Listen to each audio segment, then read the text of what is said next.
सरकारी मुलाजिमीन को पीआरसी और रिटायरमेंट की हद उम्र में इजाफे पर मसरत का इजहार करते हुए बोराबंडा में वाक़ प्राइमरी हेल्थ सेंटर के अहाते में एक तकरीब मुनक़्क़द की गई।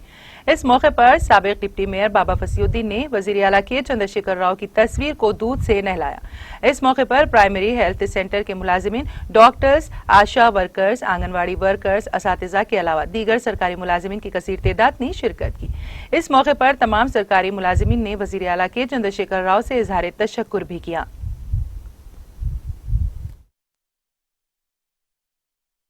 जय केसीआर, जय केसीआर, जय केसीआर, जय केसीआर।